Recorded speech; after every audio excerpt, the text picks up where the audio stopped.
지금 중동에서는 이스라엘과 이란이 전쟁 중에 있습니다. 미사일 공격과 보복 작전이 이어지면서 세계는 지금 이 전쟁이 어디까지 확대될지 긴장하며 지켜보고 있습니다. 그런데 흥미로운 사실이 있습니다. 성경에는 이미 페르시아라는 나라가 이스라엘과 관련된 마지막 전쟁에 등장한다는 예언이 기록되어 있습니다. 그렇다면 질문이 하나 생깁니다. 지금 우리가 보고 있는 이 전쟁, 혹시 성경이 말한 그 예언과 연결된 것일까요? 오늘 영상에서는 에스겔서와 다니엘서의 예언을 통해 이 전쟁이 성경과 어떤 관계가 있는지 차분하게 살펴보겠습니다. 혹시 이것이 성경이 말하는 마지막 시대의 징조일까? 특히 성경을 읽는 많은 사람들은 두 가지 예언서를 떠올립니다. 바로 구약 성경의 에스겔서와 다니엘서입니다. 에스겔 38장과 39장에는 곡과 마곡의 전쟁이라는 매우 유명한 예언이 등장합니다. 그리고 다니엘서 10장과 11장에는 북방왕과 남방왕의 전쟁, 그리고 바사의 영적 군주라는 흥미로운 내용이 기록되어 있습니다. 일부 성경 해석자들은 이 예언들이 오늘날 중동에서 벌어지는 국제 정치와 깊은 관련이 있다고 주장합니다. 반면 또 다른 신학자들은 이러한 해석이 지나치게 문자적이며 예언의 본래 의도는 상징적이라고 말합니다. 그래서 오늘 영상에서는 다음 세 가지를 살펴보려고 합니다. 첫째, 에스겔 38, 39장에 등장하는 곡과 마곡 전쟁은 무엇인지. 둘째, 다니엘 10장과 11장에 등장하는 영적 전쟁과 북방 남방 왕의 의미. 셋째, 이 예언들을 해석하는 두 가지 대표적인 관점. 그리고 마지막으로 이런 예언을 우리가 어떤 태도로 바라봐야 하는지 함께 생각해 보겠습니다. 에스겔 38장에는 매우 독특한 예언이 등장합니다. 하나님께서 한 인물을 향해 말씀하십니다. 마곡 땅의 곡 로스와 메섹과 두발의 왕국아. 그리고 그와 함께 여러 나라가 등장합니다. 대표적으로 다음과 같은 이름들입니다. 페르시아, 구스, 붓, 고멜, 도갈마. 이 나라들이 하나의 연합군을 형성하여 이스라엘을 공격하게 된다는 내용입니다. 여기서 중요한 단어가 하나 있습니다. 바로 페르시아입니다. 페르시아는 고대 역사에서 매우 명확한 위치를 가진 국가입니다. 그리고 대부분의 역사학자와 성경학자들은 오늘날의 이란이 고대 페르시아의 계승 국가라는 사실에 동의합니다. 그래서 일부 성경 해석자들은 이렇게 말합니다. 에스겔 예언에는 이미 이란이 등장하고 있다. 이 주장은 특히 세대주의적 성경 해석에서 매우 중요하게 다뤄집니다. 이 해석에 따르면 에스겔서에 등장하는 여러 지명들이 현대 국가들과 연결됩니다. 예를 들어 마곡, 로스, 메섹, 두발. 이 지명들을 일부 학자들은 러시아 지역과 연결합니다. 또 어떤 해석에서는 메섹과 두발은 터키 지역, 마곡은 러시아 남부 또는 중앙아시아 이렇게 설명하기도 합니다. 이 관점에 따르면 에스겔 38장의 전쟁은 북쪽에서 내려오는 거대한 군사 연합이 이스라엘을 공격하는 사건입니다. 그리고 그 연합에는 러시아, 이란, 터키, 중앙아시아 국가들 같은 나라들이 포함될 수 있다고 해석합니다. 여기서 많은 사람들이 흥미를 느끼는 이유가 있습니다. 최근 국제 정치 상황을 보면 다음과 같은 변화가 나타나고 있습니다. 러시아와 이란은 군사 협력을 강화하고 있습니다.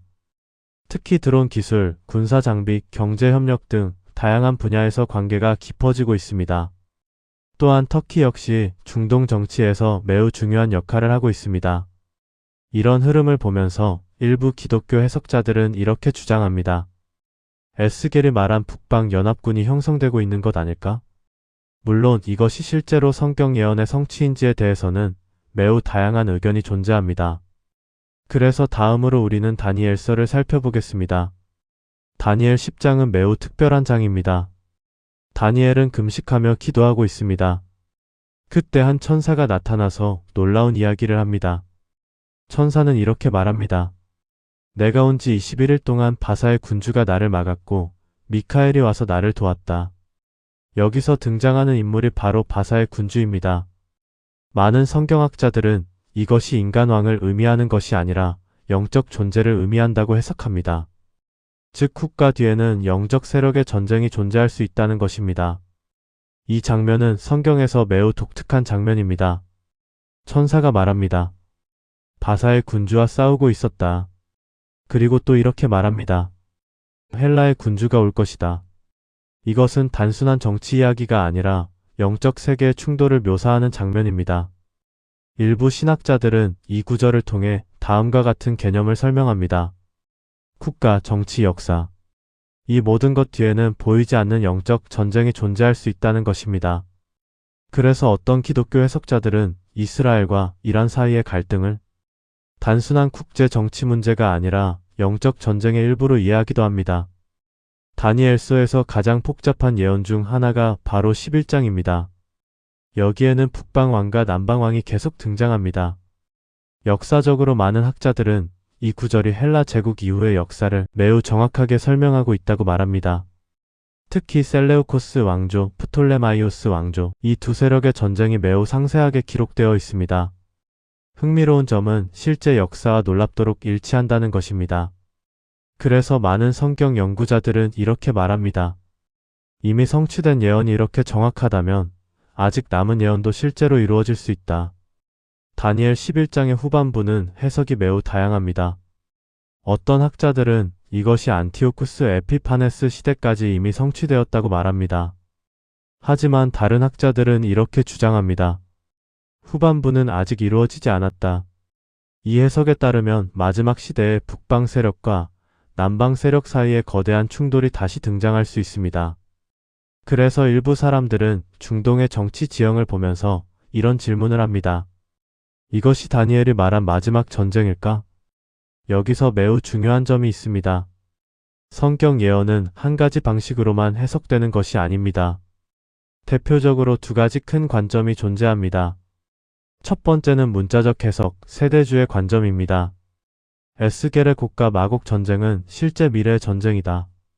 그리고 그 전쟁에는 다음과 같은 나라들이 등장할 수 있다. 러시아, 이란, 터키, 중앙아시아. 또한 이 전쟁은 마지막 시대의 중요한 사건이며 그 이후에 더 큰 종말 사건들이 이어질 수 있다고 봅니다. 이 해석은 특히 미국 복음주의 교회에서 매우 널리 알려져 있습니다. 두 번째는 상징적 해석, 개혁주의 관점입니다. 반면 다른 신학자들은 이렇게 말합니다. 콕과 마곡은 특정 국가가 아니라 하나님을 대적하는 모든 세력의 상징이다. 어떤 한 번의 전쟁이 아니라 역사 전체에서 반복되는 악과 하나님의 백성 사이의 싸움을 의미한다는 것입니다. 이 관점에서는 현대의 특정 국가를 성경 예언에 직접 연결하는 것을 매우 조심스럽게 바라봅니다.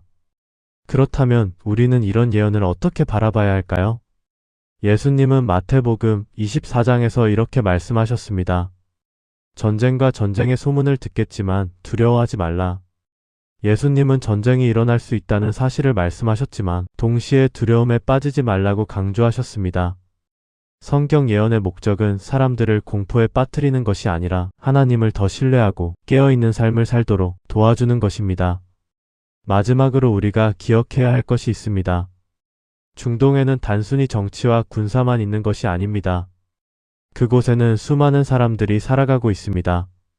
이스라엘 사람들, 이란 사람들, 아랍 국가들, 그리고 그 안에는 많은 기독교인들도 존재합니다.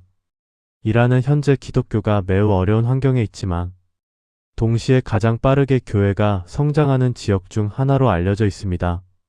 그래서 우리는 단순히 전쟁을 예측하는 것이 아니라 그 지역 사람들을 위해 기도하는 마음을 가져야 합니다. 오늘 우리는 다음 세 가지를 살펴보았습니다. 에스겔 38, 39장의 곡과 마곡 전쟁, 다니엘서에 나타난 영적 전쟁과 북방 왕, 남방 왕, 그리고 성경 예언을 해석하는 두 가지 관점. 중요한 것은 성경 예언을 단순한 정치 분석으로만 보는 것이 아니라 하나님이 역사 속에서 일하신다는 믿음으로 바라보는 것입니다. 여러분은 어떻게 생각하시나요? 이스라엘과 이란의 갈등이 성경 예언과 관련이 있다고 생각하시나요? 아니면 상징적인 메시지라고 생각하시나요? 여러분의 생각을 댓글로 남겨주세요. 그리고 이런 성경과 세계 역사 이야기가 도움이 되셨다면 구독과 좋아요도 부탁드립니다. 다음 영상에서 더 깊은 이야기로 찾아뵙겠습니다. 감사합니다.